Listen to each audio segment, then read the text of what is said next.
proud of the fact that you're in the game. Yeah. Why? But you're proud of the fact that you're blood. Why is that? Why? Yeah. Because I'm down. I'm down for it. Because I'm a true. I come from the heart. But why? Why? Is this music still loud? When you get killed, right? Let's see here. You mean- Sorry guys, I'm trying to. So Simple cause. I hate my internet. what's the simple cause? I'm doing the blood. All right. All right, we're live. No, not touching a dang thing. Not doing a dang thing. All right. I can turn off the music if you hate it. Just let me know. I just want to listen to something nice while we're doing this. I'll let people come in, say what's up, and we'll get into some questions, get into Kenny Atkinson, get into D'Angelo Russell. We'll do whatever we want to do. All right. Got the Yankees hat on because I'm the fakest Yankees fan in the business. Oh, man.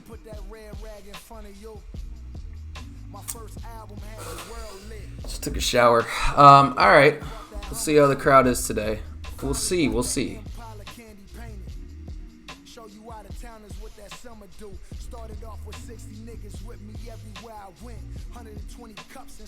Let me know if you like the sound. And pop into the chat. Say what's up if you're here.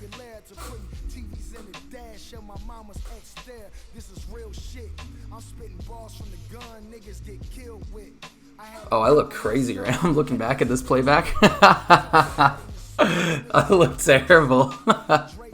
All right.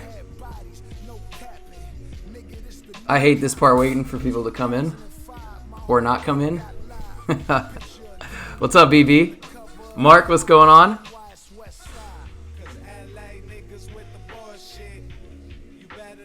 Is it AK Barcelona? I don't know who this is. I feel bad, but what's up, man? I appreciate the popping bottles thing. All right, I'm gonna get into my little narrative thing, and then we'll make this happen. If you hate the music, let me know. I can turn it off if it just like is not a dope move. So let me pull up that quote today because I thought it was pretty interesting, and it kind of brings me back to last year, which I was happy about with the D'Angelo Russell thing. But yeah, give me just 1 second, all right? So there was an article by John Krasinski. I'm really sorry. I really like his writing.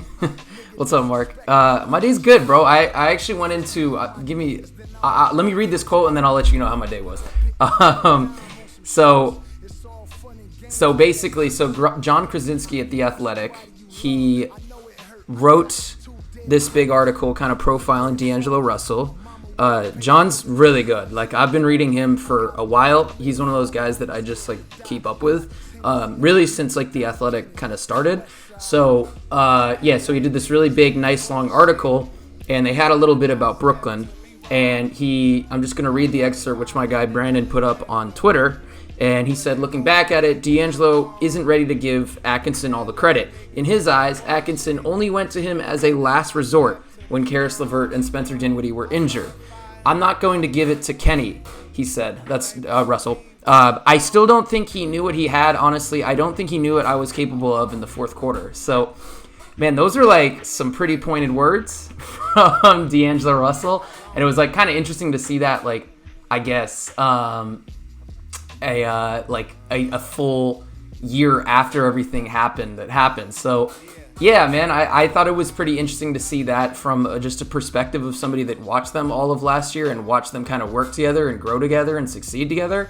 It was just a really like interesting, like, I wonder what was going on behind the scenes type of thing. I will say, like, when he was pulling him, Russell was not playing out of his mind. I don't think that the benchings were due, because I don't know if I really believe in the whole nature of like benching a player if he isn't playing well, if he's somebody that you are obviously, like, your organization is going to invest a lot of time in. But it was, I will say, like, if you were to make the case for Kenny Atkinson, it's that Russell really wasn't playing that well, and he really didn't get going until like that mid-December, I would say. So Yeah, there was a little bit of a crossover though, as Mark just pointed out in the in I guess that period when D'Lo was getting benched, because he really was getting benched all the way till January. Now that Mark mentions it, so I don't know. I mean, it's the big blemish with Kenny, I think, is that he's stuck in his ways. It's like a different style of adjustments, but it is like it all kind of is like the same sort of web of things. Like, he just doesn't like to adjust how he does his rotations. He doesn't like to adjust things game to game. So this is just a real clear example of that he felt deep in his heart that, hey, I should bench this guy. You know, even though he's got a lot of pedigree to him, he could be really important for us. You know, this is what we're gonna do with D'Angelo Russell. We're gonna be putting him on this like program almost, and just like effectively, you know, bench him in fourth quarters. I don't know. I don't agree with it. I mean, here's the thing: is like you want to have your best players in at the end of games, and with what they were working with at that point, he was gonna be one of their best players, slump or not. So that's my big takes on it. I can get into it a little bit more if you guys like, if there's other questions about it, but I want to respond to a little bit of chat since that's the point of this. Mark, my day is good, man. It was strange. So I went in, I did my first shift at work, which was super weird to do. If you guys don't know, I work at a sports bar to make extra money, and it was weird to go back in. Like, I'm doing to-go order stuff, so that's like a different style of work. I guess not really as much of like serving, like like people in your face type of thing, but it is like coming back in there, and it's like it was definitely strange. Like, I spent the entire time like, you know, sanitizing things and doing stuff like that, so it was a very different scope of work, and it's just kind of weird being back at work in general. I mean, this is probably about as close as I've come to doing sports stuff full time, so that's a little bit of an adjustment. This is now something I have to go put into my schedule, but I mean, you know what? I signed up for this, so yeah. That's my big thing today. And then otherwise, I got a phone, so so hopefully that takes care of. Honestly, I really haven't needed a phone until today. This is the first day where I was like, if I get called in or whatever, like now that I'm back to like having a real, I guess like work life and normal life, I need a phone. So that's what my day is. The big highlights. So yeah, that's it. It seems like nothing, but this is actually, compared to what we're living in, this is a pretty big day for quarantine, outside of like creating stuff. Andrew, what's going on? Been watching some 2016 Olympic highlights on YouTube. Olympic Melo to the Nets. Damn, Olympic Melo to the Nets, huh? Yo, I could get into a little bit of Melo on the Nets. Ooh, did my stream just crash?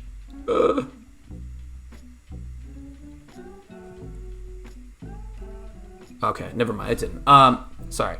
Yeah, Olympic... Dude, so Melo was interesting for like 2 weeks. I could get into it. If they need like a spark plug like type of wing scorer, I think that would be pretty interesting for them. But yeah, I send me that, actually. DM me that or drop that in the comments, Andrew, for those Melo highlights. I'd like to watch them. I love the whole Melo, the playoff Melo thing. People would just hypothesize like, hey, do you think Melo can can play like this Olympic player next to a bunch of like Hall of Fame players as a at least at that time coming to OKC, a superstar player? Like, do you think he's willing to do that? And people were like, yeah, that seems reasonable. Like, it's a lot different when you're playing next to like I don't know, Andre Robertson and Steven Adams versus playing next to, you know, LeBron James and players like that. So I always thought that was kind of funny to think that he would adjust to that exact Olympic Melo version of himself. But hey, man, Melo proved that he had a place in the league, at least for a little bit during that, you know, when he first got back. So if that's something that the Nets need, like a little bit of bench scoring, right now I actually think their bench is pretty stacked with scoring. I don't know if they need him. They really just need somebody that can defend the 3 and the 4. But I could get into it. Why not? Throw it in there. What's up, Bruce? Do you like my Kenny Atkinson hair? I look like Kenny tonight. It's just wet.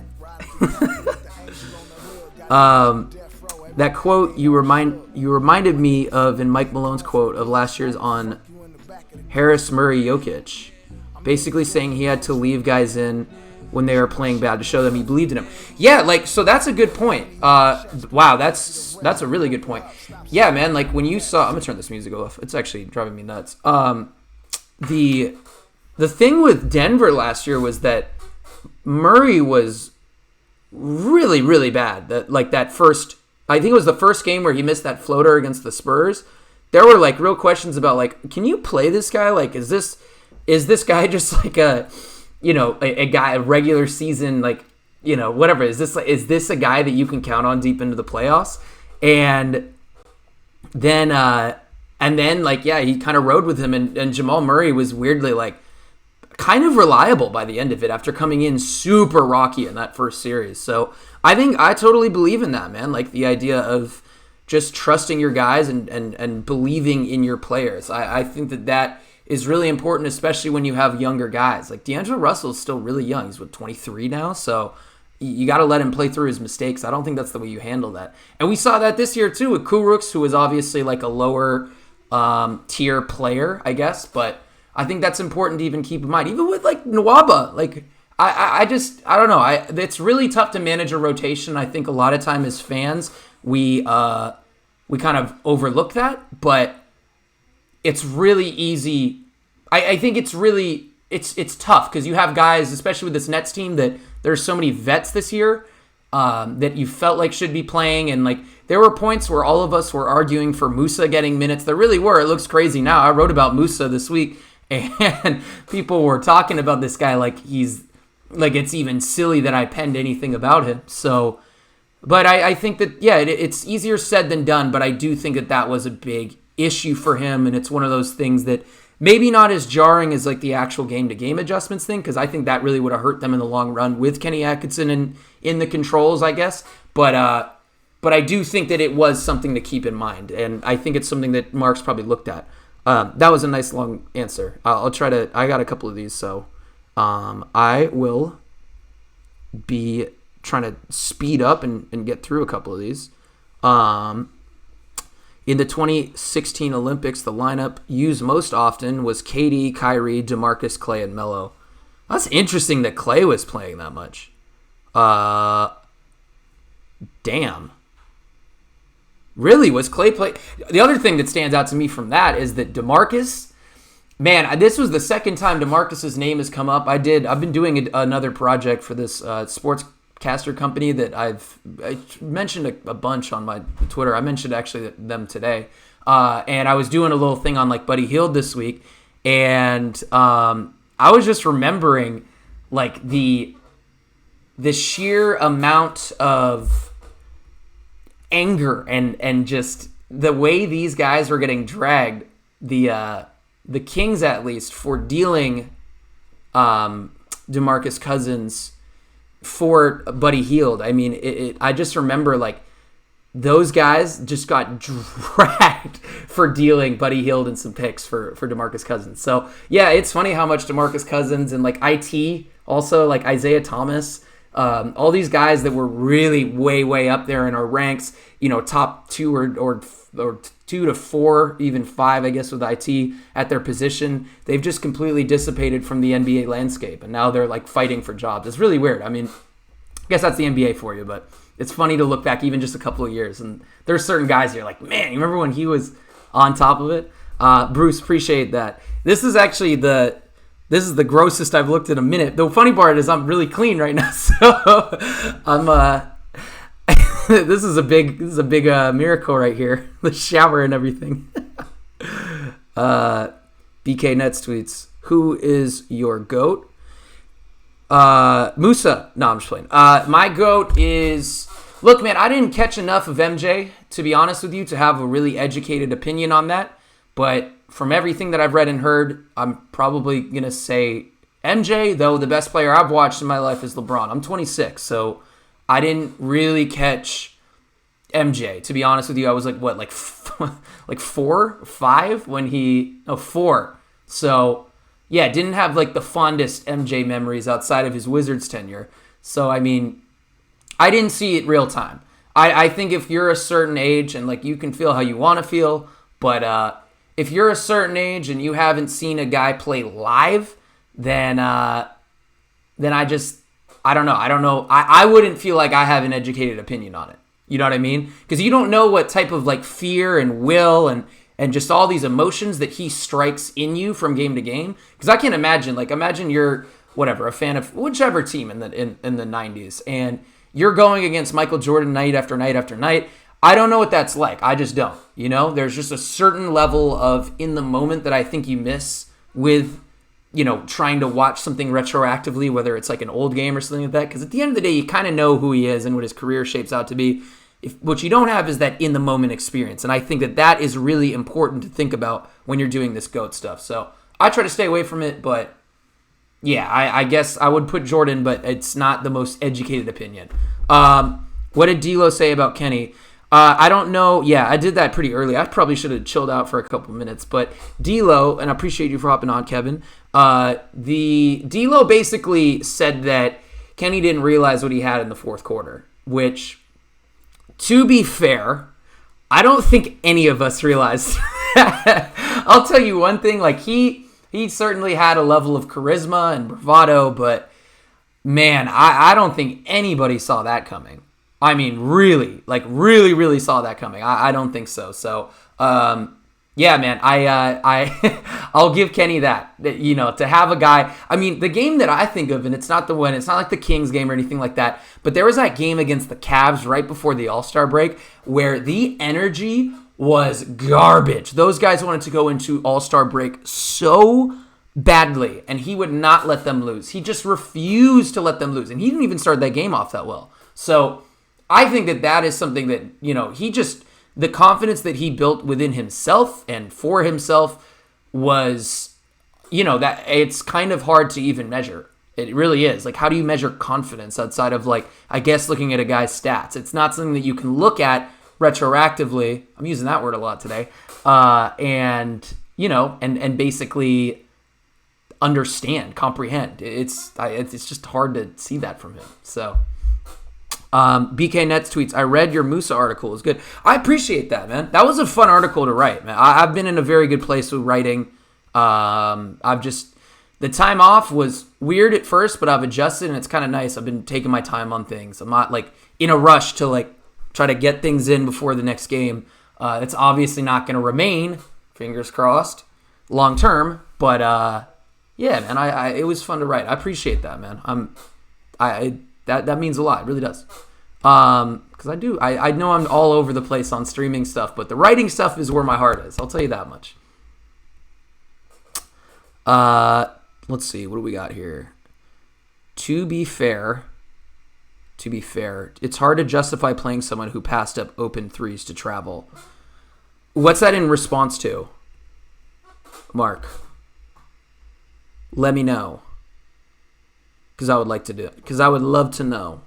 Let me know what that's in response to. I'm sorry. I'm like trying to keep up, but I'm really long-winded. So I can go on questions for like hours. It's more about the timing. They traded him literally during the All-Star weekend. Oh, this is all to Boogie and Healed. Yeah, it was weird. Like that Pelicans team went from like this underachiever in response to. I'm like trying to like keep this up, overnight success. Really long-winded, so. Just out of nowhere. I can go on questions for. I thought pretty unusual. At least like, well, they were. I'm trying to think about that. I guess I got to think back to that season.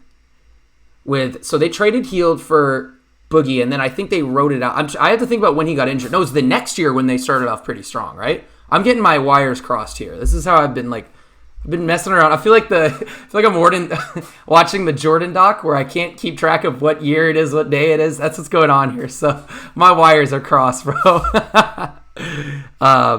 So let me know how all this worked. When did they trade for him, and how long were they playing together? Let me know that, Mark. I know you'll be on this. BK Net says, "What's up, bro? I believe. Am I following you? I know we just started following each other. I'm terrible. If I'm not following somebody, or if I'm not following you, I guess I should say. Let me know, because I need to work on that. I know I do. It's not because I don't want to or I'm too good for it. I just don't. I get a follower and I don't hit the follow back button all the time. It's a bad habit. I'm working on it. I'm trying to be more responsive to just about everything. So let me know in the comments if I'm not following you. I will make that happen right now. Rhodey benching. Oh, yeah, Rhodey was not good for that first month. And I think it's for reasons that we don't need to get into. I'll leave it at that. But, yeah, that was a tough little period, I would say. Well, it was weird because, I mean, we talked about this the other day, Mark. Like, rookie Rhodey just played so freely and so in his element. And then this year it was like the complete opposite. It was like, okay, here's what Rhodey would look like if he didn't. It was like we got two different sides of the coin. So last year was like the best possible version of Rhodey, and this year was like the worst possible version. I know the threes were up. He wasn't really taking that many, but it was the level of confidence and just like FU mentality. I mean, that was like their guy. Like, you know, we all talk about Dudley, Ed Davis. What's up, Wall Street Greek? What's up, bro? Good to see you in here. What was I saying? Oh, with Rhodey last year, he was like one of their guys, the guys that you felt like would get in there and scrap and fight with other dudes. He'd throw elbows at people. This year was like the complete opposite. This guy was, you know, timid. He looked like he didn't want to make mistakes. I think he might have been one of the many Nets players that was, I am trying to pick my words carefully because I don't want this to get spun the wrong way, that I think treaded lightly because of the expectations with this title team. So it's a lot easier to be on the 42-win Nets and not have any expectations at all. And, you know, every time you win a game, it's worthy of celebration. It's like you won a championship. And I'm really referring to him and Jared Allen in particular. That team's a lot easier to play for than the team that's, you know, now has Kyrie and KD. You're wanting to set a good precedent for these guys because these guys joined you because of the depth, because of the core that you got, because of the level of stability in case something happens, whether that's an injury or if you feel like you need a day off. That's one of the big reasons that those guys join on every account that I've seen, read, heard. So I think that was one of the effects of that, is that you're not gonna get guys playing as freely just because of those expectations. And yeah, what Mark just said, zero confidence because the thing that happened this summer, and the thing, yeah, the Kenny thing was weird because I think the Draymond remark, it came off as like Kenny was, you know, throwing Rhodey under the bus, but he really said it more in passing. Like, it was more of like a laughing matter, ha ha ha, like this, you know, this guy called himself a Draymond Green type of player when in reality, you know, I don't think that that's what they wanted him to do. They wanted him to just do what he did a year ago and grab steals from midcourt, shoot threes, cut, just do kind of what he was doing a year ago. And there seemed to be a disconnect, a cognitive dissonance, to paraphrase my guy BB, and I think that carried over. So it was tricky. Mark also informed me on Cousins was traded in 2017, injured 2018, left Pelicans 2018. Okay, so I was I even on the right? I don't know if I was on the right path with that one. They started out like 500-ish in that 2018 year, right? That's what I remember. They were sort of like middlingly successful, and then Cousins went down with injury, and they actually started playing really well. Their defensive rating shot up, and they upset Portland in that series, from what I remember. And who knows? This memory is shot as I get older and older. What's Rike say? He says, I think the offseason distracts and messed him up. Oh, okay. Yeah, in regards to Rhodey. I do too. Yeah, I think it's I mean, it's sort of, I think everybody knows it now, and we all kind of knew it at the time, but I think that was a pretty common understanding. He was in there a lot, like, and I was at one of the cases in October, and it was just, he was relaxed there for sure. I don't think he was like, he didn't appear, at least outwardly, to be, I guess like whatever. It seemed like it wasn't. It wasn't like something that he just seemed shook about, but the fact of having to go do that pretty much every single month was, I'm assuming, really distracting and really hard to like just 100% focus on your craft. So yeah, I don't know. I don't know if that's even good information, but it was interesting to like be around for that. Let's see. Wanting to emulate Draymond isn't exactly a bad thing, though, so I don't get why he was so upset. Dude, if Draymond was like a little bit less, appreciate this comment. Mark, I appreciate you hopping in here. You're putting me on the spot, helping me out, giving me the alley-oops, getting me on my history today. I like the thing about Draymond, and I think he's declined quite a bit in the last year, and I've just seen that from other Warriors guys, like a little bit less confident in his abilities. But if this was like Draymond from a year and a half ago, dude, he would be a great fit on the Nets. I know that's not possible with him and KD, but like, man, that is a great fit. I would love that. And I've rooted against Draymond is like pretty much since the second they were good and he was a contributing piece for them. His personality is not something that I find myself gravitating to, but hey man, if he was somebody that I was around more often and kind of got to know him on whatever. I mean, you only get to know people so much, but if there was at least something where I felt like we were in the same sort of general location and on a team that I'm covering, then yeah, I think I could definitely, I would totally become a Draymond guy. I'd flip the script instantly. So I could totally get into some Draymond here, but you never know. All right, I'm going to go see what we got here. Let's see. Yeah, so what I'm thinking, his shooting is trash, but when he's locked in and the defense is elite and the passing skills is a plus. Yeah, man, the passing side, the short roll stuff would be great. God, they could use a short roll guy. I want them to do that with Draymond, but I also can't see Draymond's big ass going down the lane and and doing short roll stuff. So on the flip side, maybe I'm being a little too optimistic. That'd be crazy though. You see like freight train DeAndre Jordan coming at you as a usually undersized defender, and he's dishing out passes to the corners. I'm all for that. Like, let's make that happen. It's like a refrigerator that can pass to to corner shooters. I'm all for it. Let's see. All right. I'm checking to see my Twitter notifications, see if there's anything going on. And then otherwise, we'll probably close this out.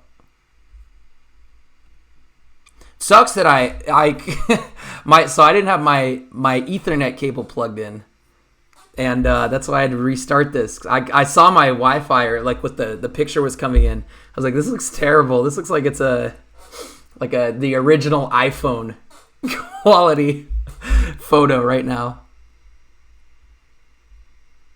All right. We're going to close this out. I might be doing something in 20 minutes. I'm going to leave it at that. I have somebody who's going to come on, and we may or may not be watching this Nets game, but I need to check a couple things. The guy I want to bring on, I need to make sure his tech is all good. I'll leave it at that. I won't dox him like that, but I might be hopping on in like 5 minutes. So we're just doing that impromptu just for fun. I'm just, this is a light, chill night. Just wanted to throw something up, catch up with people, answer questions. But yeah, appreciate you guys. Let's try. I want to try to do this more often. Do this every week. Obviously, I don't always have a news item to talk about, but in general, I don't really even want to be coming on here doing news stuff. I want to just answer questions, chat with you guys, hear about what your days are like, talk about whatever, what Wi-Fi you have, how long your walk was with your dog, whatever. So we'll just talk about whatever. I want to try to make this more of a consistent thing, get some one-on-one time with everybody here. And with that, I'll see you guys. Peace.